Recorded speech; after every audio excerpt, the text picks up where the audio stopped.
Assalamualaikum warahmatullahi wabarakatuh. Perkenalkan, kami dari kelompok 8 yang beranggotakan Vira Ila Kamalia, Evanda Putri Rahayu, dan saya sendiri Muhammad Dendi Fauda.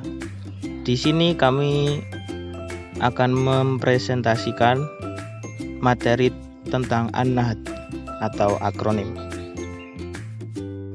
An-Nahat atau akronim.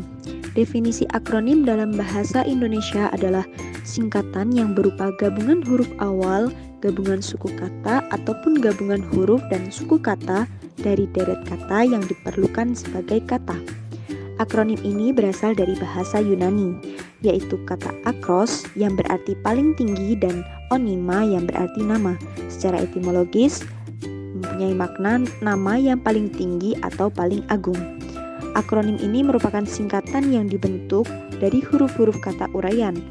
Akronim ini lebih mudah atau sering dikenal daripada kata-kata yang merupakan kata asal atau kepanjangan dari kata akronim itu sendiri. Dalam KBBI, akronim merupakan kependekan yang berupa gabungan-gabungan huruf atau suku kata atau bagian kata lain yang ditulis dan dihafalkan sebagai kata yang wajar. Terlalu panjang maupun pendek, persingkatan kata akronim juga beresiko dalam pemahaman sang pembaca. Adapun pengklasifikasiannya sebagai berikut. 1. Akronim nama diri yang berupa gabungan huruf awal dari deret kata ditulis seluruhnya dengan huruf kapital. Misalnya pada kata SIM, kepanjangan dari Surat Izin Mengemudi, dan juga ABRI, kepanjangan dari Angkatan Bersenjata Republik Indonesia. 2. Akronim nama diri yang berupa gabungan suku kata atau gabungan huruf dan suku kata dari deret kata ditulis dengan huruf awal huruf kapital. Misalnya pada kata Akpol yang merupakan kepanjangan dari Akademi Kepolisian, dan juga Lemhanas, kepanjangan dari Lembaga Pertahanan Nasional. 3. Akronim yang bukan nama diri yang berupa gabungan huruf, suku kata, ataupun gabungan huruf dan suku kata dari deret kata seluruhnya ditulis dengan huruf kecil. Misalnya pada kata rudal yang merupakan kepanjangan dari peluru kendali, dan juga rapim, kepanjangan dari rapat pimpinan.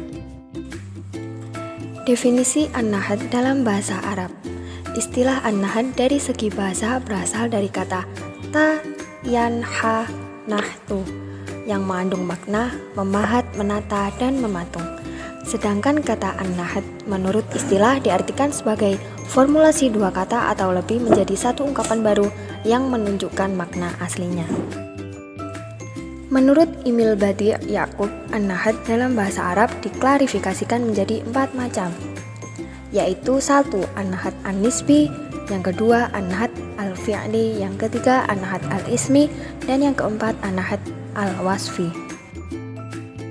Adapun persamaan teori An-Nahat atau akronim dari kedua bahasa tersebut yang ditemukan oleh peneliti sebagai berikut. 1. Membentuk dua kata atau lebih menjadi satu ungkapan atau istilah baru yang menunjukkan makna aslinya. 2. Jika ditinjau dari aspek tujuan pemakaian An-Nahat, sama-sama untuk meringkas, yang mana bersifat praktis dan efisien. Tujuan pembentukan An-Nahat dalam kedua bahasa tersebut adalah sama.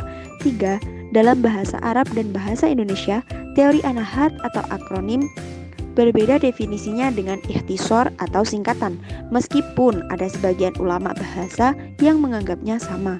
4. An-Nahat atau akronim merupakan langkah kreatif dalam meringkas dan mempermudah pengucapan serangkaian kata menjadi satu kata dalam kedua bahasa tersebut. Adapun perbedaan An-Nahat dalam bahasa Arab dan bahasa Indonesia, yang pertama adalah syarat-syarat dalam pembentukan An-Nahat akronim dalam bahasa Arab lebih banyak daripada bahasa Indonesia. Dan yang kedua, dalam bahasa Arab, teori An-Nahat masuk dalam cangkupan ilmu fiqh lughah dan ilmu al-mustalahat. Sedangkan teori An-Nahat dalam bahasa Indonesia masuk dalam cangkupan ilmu semiotik, khususnya, dan ilmu linguistik pada umumnya. Yang ketiga, dalam bahasa Arab dikatakan An-Nahat merupakan salah satu pembahasan dari kajian istiqoq Adapun dalam bahasa Indonesia tidak ada hal semacam itu. Terima kasih telah menonton video kami. Apabila ada kurangnya kami mohon maaf. Terima kasih.